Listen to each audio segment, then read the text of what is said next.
하시기 바랍니다. 자, 우리의 마음을 하나님이 주장하게 해야 돼요. 항상 이렇게 답답하고 속상하고 어려운 일이 있어도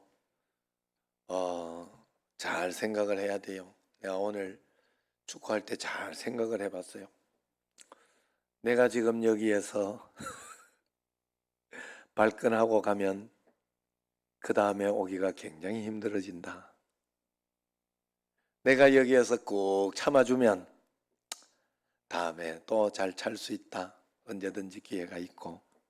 안 그러면 사실은 우리가 늘 운동하면서 싸우기도 하고 그래요. 목사들끼리도 열심히 싸우고 그래요. 그러는데 이제 우리끼리 있다가 보니까, 목사들끼리 있다가 보니까 시간이 지나고 나면 깨갱거리고 나와요. 그냥 또 어차피 그래, 같이 차주는 사람들이 굉장히 고마운 거예요. 같이 운동해주는 사람이. 왜냐하면 10명씩 한 팀에 있어야 찰 수 있는 거니까. 적으면 그 넓은 운동장에서 힘들어 못 차거든요. 그래서 오늘 이렇게 해가지고, 오늘 내가 만약에 여기에서 발끈하고 가버리면 내가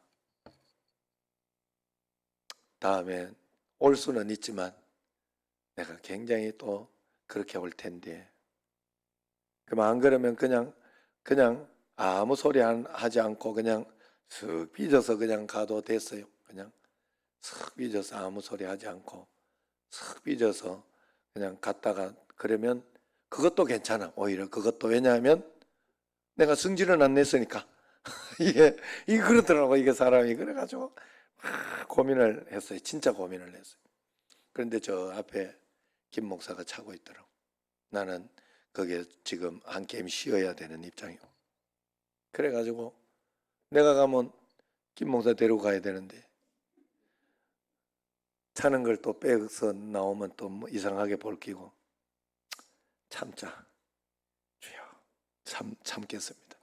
주여, 참겠습니다 하고, 그랬어요. 정말로 그렇게 해가지고 몇 번의 위기, 마음속에 몇 번의 위기가 있었어요. 꾹 참아냈더니 진짜 마지막 두 게임을 굉장히 재미있게 잘 쳤어요. 그래서 내가 원하는 대로, 내가 원했던 거는 정릉에서 오는 그 목사님하고 같이 차려고 했던 거거든요. 그래 좀 같이 좀 넣어달라 했더니 안 된다고 이러면서 이쪽 가라고 이러면서 막 이래가지고 마지막에는 같이 찼어요. 같이 이렇게 차고 그러면서 재미있게 내 골 넣는데 그 정릉교회 그 후배가 3골을 내한테 어시스트를 해주고, 골 주는 놈은 그놈밖에 없거든, 나를. 다른 사람들은 이게 서로 친하지도 않고 그렇게 하니까 또 그놈은 내가 골을 내한테로 패스를, 내가 소리를 어이 딱 하고 여기 이렇게 했는데 어떤 환경에 더 골을 안 주면 집에 갈 때 욕 되게 먹거든요, 내한테. 야, 아무리 그래도 그렇지 네가 다른 사람 조각이 뭐하냐 그거. 그냥 놔주고 다른 사람한테 욕 먹는 게 낫지. 우리가 친하지. 네가 어떻게 그렇게 정무 감각이 없냐? 어떻게 그렇게 다른 사람 잘 보이가 뭐 하려고 그러냐? 그러면서 구사를 엄청 줍니다. 내가 밥을 사줘가면서. 그러니까 내가 뭔 소리만 하면 무조건 내한테로 줘요. 그러니까 자동이야. 그러니까 또 나는 넣어주는 거예요. 골을 넣어주는 거예요. 못 넣어주면 그것도 욕 버지기로 먹는데 어쨌든 나는 넣어주잖아요. 그래 오늘 재밌게 쳤어. 그래 내가 오면서 참기를 잘했다. 참기를 주여. 잘했다.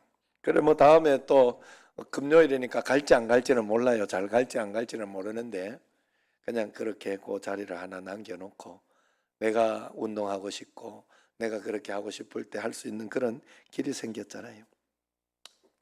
우리가 하나님은 틀리지 않아요. 여러분, 그럴 때마다 내게 일어나는 상황, 오늘도 예배드리고 이렇게 찬양하는데 영상을 차라리 드리는 분은 아무 일도 없었어요. 사실은 계속 영상이 나갔기 때문에 아무 일도 없었는데 또 앞에서 보는 분도 별일도 없었어요. 그냥 계속 찬양이 나왔으니까. 문제는 여기 찬양단에게만 있었어요. 뒤에가 막 왔다 갔다 그러면서 막 저게 없어지고 막 그러고 이래가지고 날 찬양단이 오늘 잘 넘기고 이겨냈습니다. 잘했습니다. 신경 쓸 거 없어요. 그렇게 해가지고 안 보일 때는 그냥 안 보일 때는 그냥 박수나 열심히 쳐. 그냥 박수나 그러면 돼. 그래가지고 그것만 탁탁 앞에서 이것만 맞춰주면 어이구 잘하고 있는가 보다 이렇게 생각을 하지. 그리고 하나님 앞에는 내가 어떻게 그걸 못해도 찬양 좀 못해도 하나님 아시죠? 내가 이렇게 박자만 맞추고 있는데 이거는 다 하나님 앞에서 보기에 어이구 저 왜 저러지 이런 생각 안 하게 하려고 그럽니다. 그렇게 딱 하나님 앞에 나가면 하나님이 얼마나 기뻐하시겠어요. 참 너는 어떻게 속이 그렇게 넓으냐 이렇게 이야기하실 거 아니에요. 예? 정말로 그럴 거 아니겠습니까? 여러분 그래서 그렇게 할 때 우리에게 기적도 일어나고 능력이 반드시 일어나요. 여러분 오래 가지 않습니다. 하나님 앞에서 나도 어떤 어려움이 있고 답답한 일이 있고 이렇게 할 때마다 그때마다 하나님 어떻게 할까요? 하나님 허락하셨는데 어떻게 할까요? 기도하면서 하나님 말씀대로 한 걸음 한 걸음 가보려고 애를 쓰면서 한 걸음 한 걸음 가보고 또 기다리고 인내하고 그러면서 가다가 보면 내가 생각지 않던 내가 생각했던 것보다 더 빨리 항상 나는 아직 멀었다 생각이 되고 언제까지일까 이런 생각이 될 때 하나님께서는 어느 날 하나님께서 탁 역사를 해주시는 거예요. 그게 어느 날 갑자기 역사가 된 것 같지만 아니에요. 내가 기도한 만큼 하나님을 신뢰하고 바라보고 하나님을 의지하고 그렇게 나간 만큼 어느 날 계속 그것이 축적이 되고 계속 문제가 해결이 되고 있다가 어느 날 갑자기 탁 해결이 되는 거예요. 할렐루야. 여러분 우리에게 그런 역사가 있어요. 그런데 우리는 눈에 보이지 않기 때문에 그런 일들이 안 일어나고 있다고 생각하고 중간에 자꾸 포기하는 거예요. 오늘 내가 중간에 자꾸 그 내 육신의 생각대로 내 육신의 어떤 그것대로 확 포기하고 내가 확 신경질 내고 그렇게 내가 돌아왔다면 재미있고 즐거운 기적 그런 마지막에 그렇게 즐겁고 행복하게 운동을 하고는 못 왔어요. 그건 내게 올 축복이 있었는데 분명히 내게 올 축복이 있었는데 지금 요것만 잘 넘기면 축복이 있었는데 그걸 내가 확 뿌리치는 게 돼버린다고. 믿음은 그런 거예요, 여러분. 하나님 앞에서 하나님이 내게 허락하신 어떤 그런 일들을 그냥 그대로 수용하고 하나님 내가 다 이해는 되지 않지만 지금 내가 이것 때문에 너무 속상하고 화는 나지만 받아들이겠습니다. 하나님 순종하겠습니다 하고 따라가는 게 믿음이에요. 그게 정말로 하나님을 믿는 믿음이에요. 그러면 반드시 기적은 일어납니다. 여러분 성경을 가지고 어떤 주석가가 이렇게 이야기했어요. 성경은 기적을 빼면 앞껍데기 뒷껍데기 두 장만 남는다 이야기했어요. 그만큼 성경은 창세기 창조부터 기적 아닙니까? 창조부터 시작해서 계시록 예수님의 재림으로 끝나는 위대한 기적의 책이라 하는 거예요. 그런데 이 기적이 왜 나한테는 맨날 일어나지 않는 걸까? 그 많은 기적이 다 어디로 도망간 걸까? 그런 생각이 들죠. 오늘 본문은 요한복음에 기록된 7가지 이적 가운데 세 번째 나타나는 기적입니다. 마태, 마가, 누가복음에는 예수님이 행하신 기적들이 많이 나타나요. 그러나 요한복음은 이적을 표적이라고 하여서 상징적이고 영적인 의미가 분명한 7가지 이적만 골라서 기록하고 있는 거예요. 그래서 요한복음에 나오는 표적들은 나름의 영적인 의미들이 꼭 있습니다. 그래서 오늘 여기 본문을 살펴보면 명절에 예수님께서 예루살렘에 올라가셨다. 먼저 그렇게 이야기를 하죠. 오늘 말씀에. 우리는 명절만 되면 고향으로 내려가잖아요. 중국이나 뭐 이런 예수 믿는 어떤 그런 이 기독교라도 어쨌든 기본적으로 세상은 명절이 되면 부모님한테 가잖아요. 고향이잖아요. 고향. 내가 태어난 곳, 내가 태어난 곳이 아니더라도 부모님이 있는 곳으로 가지 않습니까? 귀향 전쟁 치르죠. 그런데 유대인들은 그렇지 않아요. 명절이 되면 예루살렘으로 갑니다. 예루살렘에 올라와서 명절을 지키는 거예요. 그것이 바로 그들의 명절 의식이었어요. 우리가 명절이 고향 중심이라면, 부모님 중심이라면 이스라엘의 명절은 성전 중심이었어요. 철저히 하나님 중심, 성전 중심으로 살았다 하는 것을 상징하고 있습니다. 다시 말해서 저들은 교회가 저들의 삶의 중심이었다는 거예요. 중요한 일이 있을 때마다 예루살렘 성전에 저들은 모여서 기도했습니다. 이것이 본문이 말하는 명절의 의미입니다. 이날 예수님께서 명절에 가셔서 성전에 가셔서 거기에서 축제를 즐기고 그러면서 이렇게 했던 것이 아니라 베데스다 연못가에 가셔서 38년 된 난치병 그 환자를 고쳐주셨다는 내용이 오늘 내용이에요. 그렇다면 이 간단한 표적 속에 숨은 영적이고 상징적인 의미가 무엇일까? 오늘 요한복음 5장에 있는 이 베데스다 연못의 이야기는 웬만큼 교회 다닌 사람이면 다 알고 있는 그런 내용이죠. 이 베데스다 연못은 병든 사람이 그 물에 들어가면 무슨 병이든 낫게 된다는 신통한 연못이라는 입소문을 타면서 사람이 구름대처럼 몰려든 그런 곳입니다. 개중에는 정말 심각한 질병으로 고생하다가 베데스다 마지막 희망으로 여기고 찾아온 사람들이 많이 있었을 것입니다. 1절 말씀 같이 한번 읽어봅시다. 그 후에 유대인의 명절이 되어 예수께서 예루살렘에 올라가시니라. 자, 그 후라는 것은 앞에 보면 어떤 이적이 나오는가 하면 왕의 신하를 고쳐주는 그런 이적, 저번에 말씀을 한번 한 적이 있습니다. 그 이적이 일어난 뒤에 예수님은 거기에 대해서 이렇게 하나님께서 해주신 이적을 그걸 막 다시 나타내고 그러려고 하신 것이 아니라 명절이 되니까 그 후에 명절로 올라가셔가지고 명절에서 예수님이 이런 일을 일으키셨다, 예수님은 이런 것을 통해서 뭔가 했다 하는 그것을 받으시는 것이 아니라 베데스다 연못, 그러니까 병자들이 있고 어려움이 있고 하는 그런 곳으로 예수님이 찾아가셨다 하는 그런 뜻입니다. 그래서 수십만이 몰려든 작은 도시 예루살렘은 인산인해를 이루면서 서로 인사를 주고받고 축제를 즐기느라 정신이 없는 것입니다. 예수님의 제자들도 이런 구경거리와 도시의 황홀경에 넋을 잃고 말았습니다. 도시에 한번 왔으니 얼마나 좋았겠어요. 그런데 이런 잔치 분위기 속에서 예수님은 조용히 그곳을 빠져나가서 가장 외롭고 불쌍한 환자들을 만나고 있었다 하는 것이지요. 예수님께서 축제를 즐기기보다 사랑을 베풀고자 했던 것입니다. 전도서 7장 4절에 보면 지혜자의 마음은 초상집에 있으되 우매자의 마음은 혼인집에 있느니라. 그런 말씀처럼 모든 사람들이 즐기는 명절 축제 속에서도 주님은 그 축제 속에 마음을 두지 않고 괴로운 삶에 쓰러져 있는 병자들을 찾아가 오셨던 것입니다.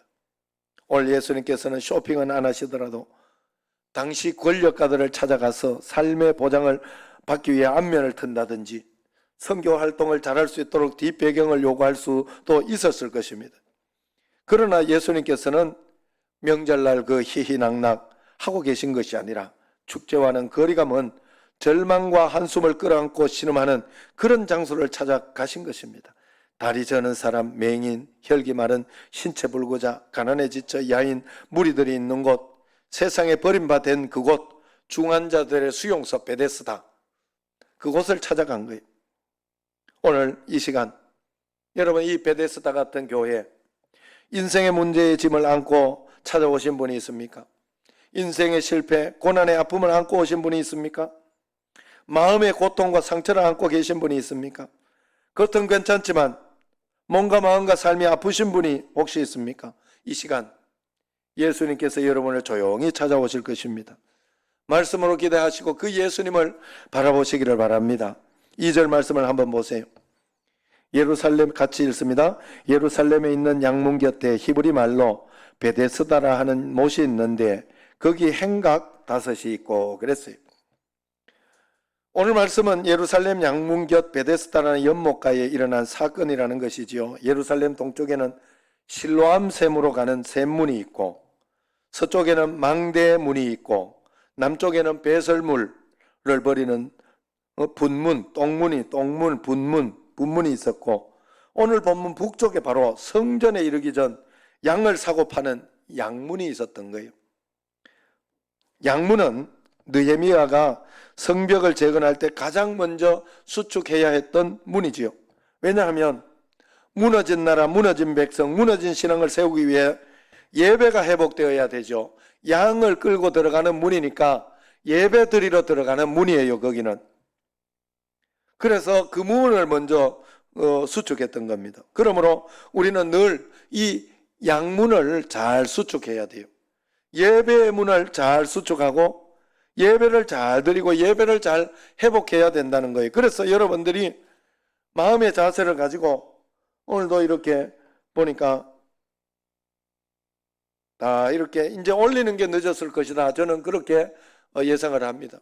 왜냐하면 올려놓고는 지금 실시간 주요 채팅 3명밖에 없어요. 그러니까 TV로 이렇게 올리고 TV를 보고 있다. 저는 그렇게 생각을 하고 있어요. 그래, 그렇게 하지만 아차하고 좀 늦게 올렸을 수도 있고, 이상학 집사님 저는 35분부터 미리 딱 올려놓고 딱 35분부터 계속 기도하면서 대기하고 있었다면 참 진짜 훌륭한 분이에요. 너무너무 훌륭한 분. 그래, 그런 마음으로 준비하고 10분 전이라도 딱 와서 이제 음악이 틀어져 있고 이렇게 하니까 기도하면서 준비하고 있다면 가정에서도 그렇다면 분명히 다릅니다. 분명히 다릅니다. 예배를 준비해 양문을 잘 들어가는 거예요. 양의 문을 잘 수축하는 거예요. 그런데 어리석은 사람, 망하기로 작정한 사람은 시험이 있고 가정이 힘들고 죄를 지었다고 예배에 나오지 않습니다. 예배의 문, 양문을 무너뜨리는 거예요. 그럴수록 양문이 수축되고 예배에 성공해야 하는데 그 예배의 문을 무너뜨린다 하는 거예요. 바로 그곳 양문 곁에 베데스다 연못이 있었던 거예요. 이 베데스다 하는 것은 성경에서 베델 할 때 벳 하는 것은 집이란 뜻이에요. 집. 엘 하나님이란 뜻. 베델 하나님의 집 이런 뜻. 베델은 하나님의 집. 베데스다 에스더 은혜 자비라는 뜻이에요. 그래서 자비의 집, 은혜의 집이라는 그런 뜻이에요. 베데스다는. 그래서 이 베데스다 자비의 집, 은혜의 집 여기에 특별한 전설이 있습니다. 3절 4절을 한번 읽어봅시다. 시작. 그 안에 많은 병자, 맹인, 다리 저는 사람, 혈기 마른 사람들이 누워 물의 움직임을 기다리니 이는 천사가 가끔 못에 내려와 물을 움직이게 하는데 움직인 후에 먼저 들어가는 자는 어떤 병에 걸렸든지 낫게 되밀어라. 그런데 거기에 물의 움직임을 기다리니 이렇게 하고 갈로 들어있는 거 있죠. 갈로 들어있는 그 글은 원래는 없는 내용인데 설명을 붙여놓은 거예요. 설명을 붙여놓은.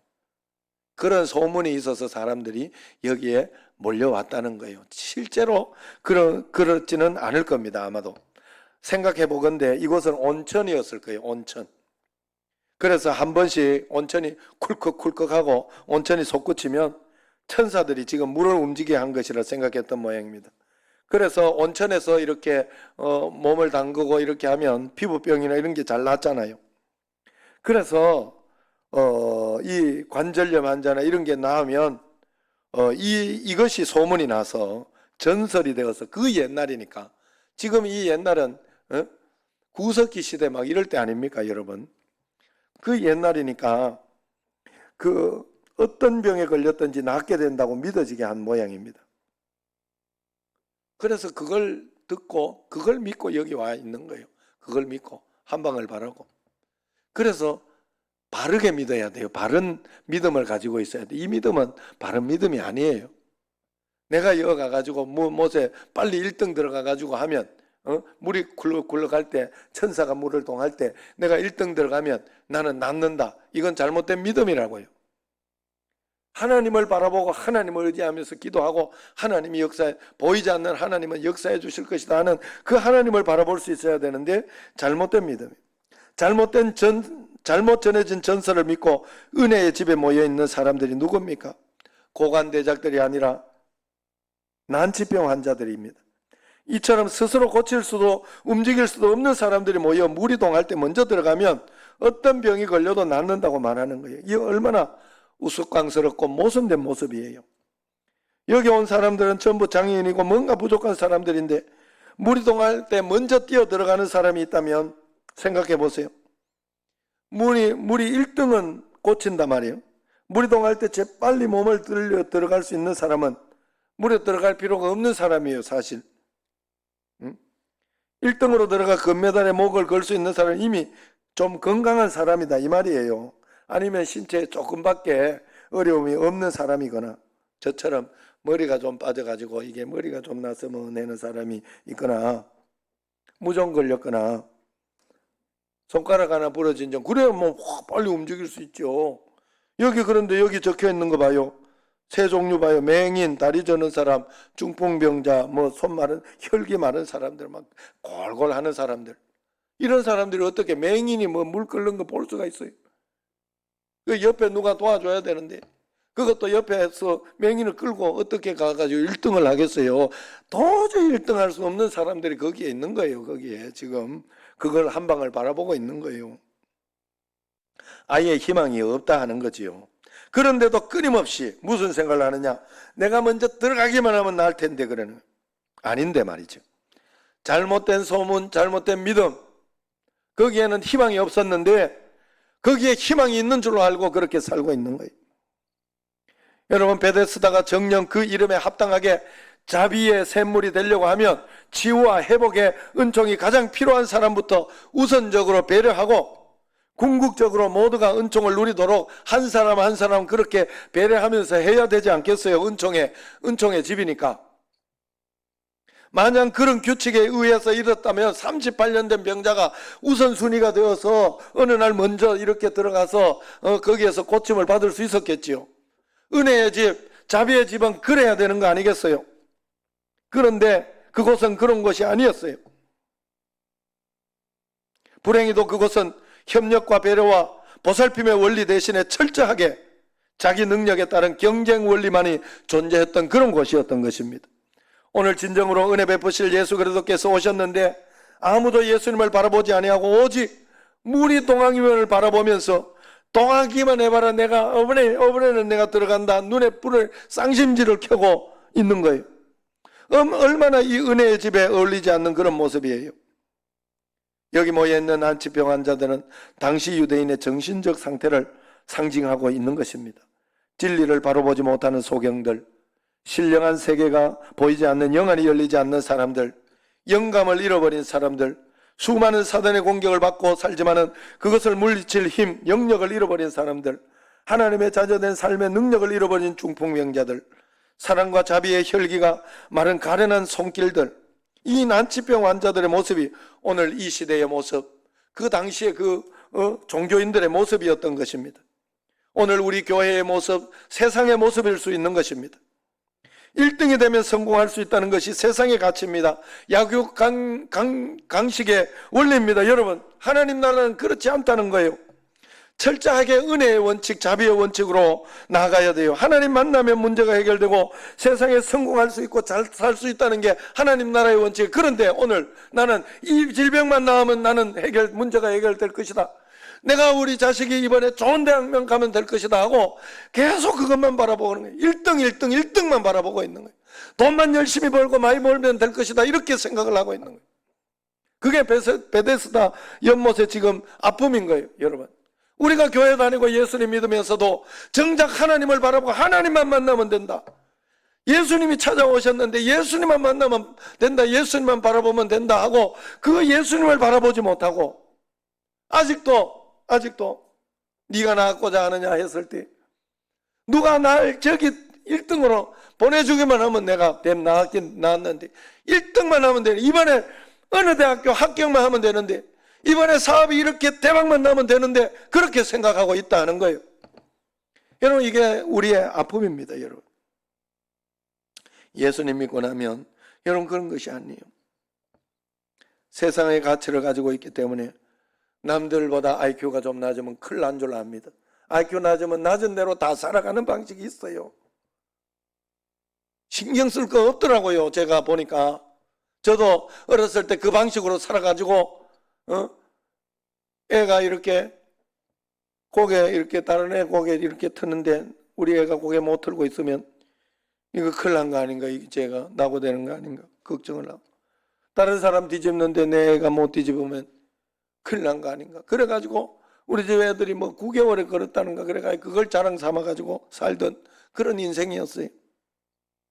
그렇게 살면 안 된다는. 지금 그래서 나는 너무 감사해. 예준이가 12개월 넘어서 걸으니까 얼마나 감사한지. 평생 걸을 거, 어차피 걸을 거 아닌가요? 어차피 걸을 거 아닌가요? 어차피 누구 못 걷는 사람 있어요 여기? 다리 절어도 걸어요. 안 그래? 어차피 걸을 거 그거. 지금 빨리 걸으면 9개월에 걸으면 뭐하고 10개월에 걸으면 뭐 할 거예요?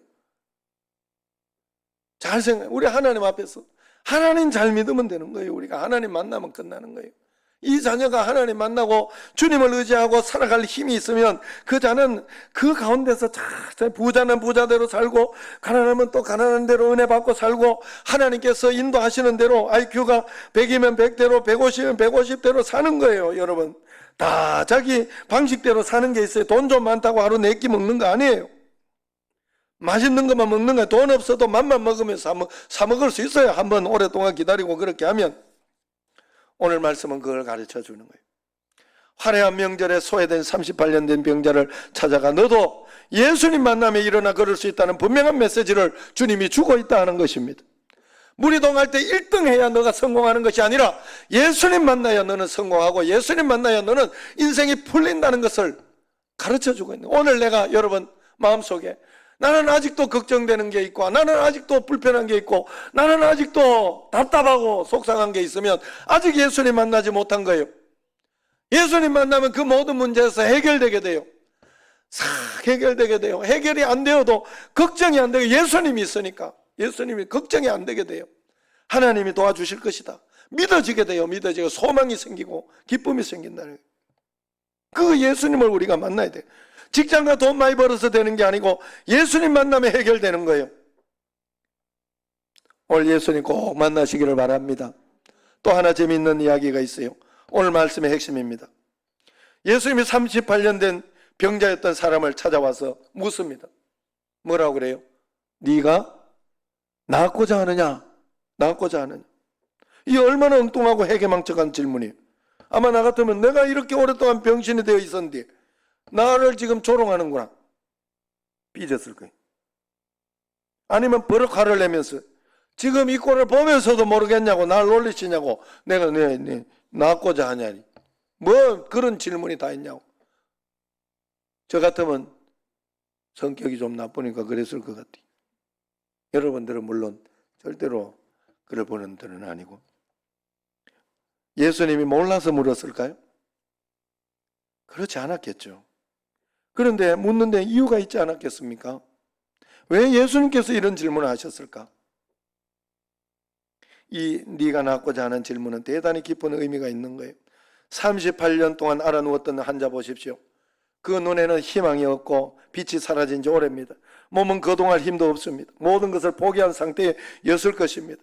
그래서 남만 탓하고 남만 원망하고 있는 그런 상황이에요. 그렇기 때문에 네가 낫고자 하는 이 말은 이 환자에게 필요한 것은 먼저 하나님에 대한 낫고자 하는 열망과 희망이 필요하다는 거예요.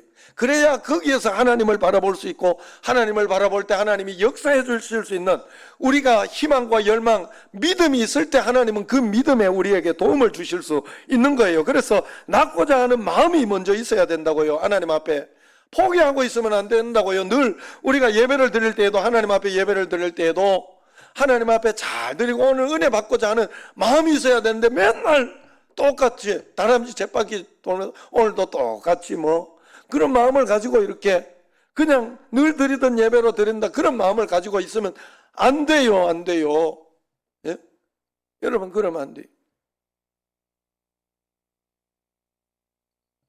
오늘 이렇게 예배 드리는 이것이 늘 열망, 하나님 앞에 하는 나고자 하는 열망, 예배에 은혜 받고자 하는 열망, 하나님 사랑하고자 하는 열망, 회개하고자 하는 열망, 이것이 우리에게 반드시 있어야 된다는 거예요. 이 질문입니다. 이 도전입니다. 38년 된 환자에게 네가 낫고자 하는 질문은 영적으로 다시 일깨우는 소중한 물음이었다는 거예요. 심령에 불을 붙이는 강력한 도전이었다는 겁니다. 여러분, 물이 끓어야 쌀이 익어 밥이 되는 거예요. 물이 끓어야 고기가 익어 반찬이 되듯이 우리의 심령이 영적으로 끓어야 기도가 익어서 응답이 되고 소원이 익어서 축복이 되는 것입니다. 오늘 여러분 이 시간 하나님을 향한 가슴이 동하고 있습니까? 예수님을 향한 사랑의 물이 끓고 있습니까? 주님을 만나고자 하는, 주님의 응답을 받고자 하는 열망의 불길이 타오르고 있습니까? 은혜 받기 위해서 교회 나오지만은 사실 천당 가는 은혜만 받고 다른 은혜는 받고 싶지 않은 사람들이 많이 있어요. 특히 선전 건축할 때나 그럴 때 은혜 받을까 봐 겁내는 사람들이 많이 있어요. 웃자고 하는 소리예요. 우리 교회는 한 사람도 그런 사람이 없어요. 뭐든지 이렇게 은혜 받으라고 이렇게 이야기를 하면 금방 나가잖아요. 금방. 그러므로 오래 믿다가 보면 그런 열망이 사라진 지 오래고 그냥 억지로 어쩔 수 없이 예배 드리는 분들이 있어요. 그래서 제가 매번 평범한 일상이 기적이다, 감사해야 된다. 어디 아프고 나서 내가 이게 내가 기적이었구나. 그래도 그런 마음을 가지고 와도 또 매너리즘에 빠지기 시작해요. 신기해요, 사람이라는 거는. 그래가지고 내가 별일이 없으면 그게 진짜 오늘 얼마나 감사한가 이런 마음을 가져야 되는데 그게 잘 안 되는 거예요. 그래서 자꾸만 열망을 껴야 돼요. 그래서 제가 자꾸 잔소리 그렇게 합니다만은 사랑의 잔소리인 줄로 믿으시기를 바랍니다. 그래서 여러분, 베데스다 물이 아니라 심령의 물이 동하는 곳에 기적이 일어나는 거예요. 우리는 베데스다의 물이 동하는 것이 아니라 우리 심령에 물이 자꾸만 동해야 되는 거예요. 소원이 적은 자는 신앙이 적은 자입니다. 크리스찬에게 있어서 절망이라는 것은 하나님의 사랑을 무시하는 거예요. 힘이 없다고 낙심하는 것은 힘의 원천인 하나님을 업신여기는 거예요. 그러므로 언제나 믿는 자는 열망을, 삶의 열망, 믿음의 열망을 가져야 된다 하는 거예요. 주석가 바클레이는 이런 말을 했어요. 절망에 주저앉아 있는 자도, 팔짱을 끼고 구경만 하는 자도, 게으름에 널브러져 있는 자도 하나님의 도움과 기적을 볼 수는 없다 그랬어요. 그러므로 오늘 주님 앞에 회개의 열망, 주님 은혜 받고 싶은 열망, 하나님 앞에 내가 다시 살아보고자 하는 열망, 주님께 드리고 싶은 그런 열망이 회복되기를 주의 이름으로 축원합니다. 오늘 이 시간 주님께서 분명히 우리 가운데 오셔서 묻고 있습니다. 네가 낳고자 하느냐? 네가 오늘 은혜 받고자 하느냐? 너 문제에 대해서 말씀의 해답을 듣고자 하느냐? 묻고 있습니다. 실패 속에서 새롭게 시작하기 원하느냐? 너의 심령이 물이 동하고 있느냐? 너는 정말 거룩한 열망이 이글거리고 있느냐? 묻고 있습니다. 아멘. 주님만이 나의 소망입니다. 주님 한 분만 있으면 됩니다. 오늘 저의 심령이 주님의 은혜를 사모하여 동하고 있습니다. 우리 가정이 주님을 향하여 끓고 있습니다. 우리 교회가 주님을 향하여 불이 붙고 있습니다. 고백하시기를 바랍니다. 간구하시기를 바랍니다. 주님, 이 시간 이 자리에 저의 심령에 오시옵소서.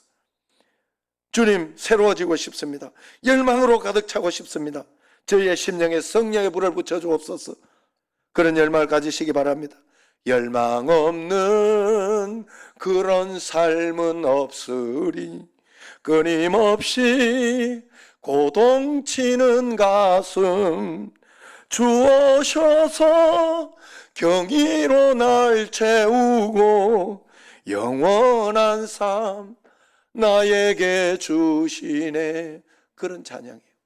여러분, 주님을 향한 열망을 회복하시기를 바랍니다. 그럴 때 주님께서 우리에게 말씀하십니다. 일어나라, 내 자리를 들고 걸어가라. 할렐루야. 열망을 통해서 이 한 말씀 받고 자리를 박차고 일어나 걸어가는 여러분과 저가 되기를 주의 이름으로 축원합니다. 기도하겠습니다.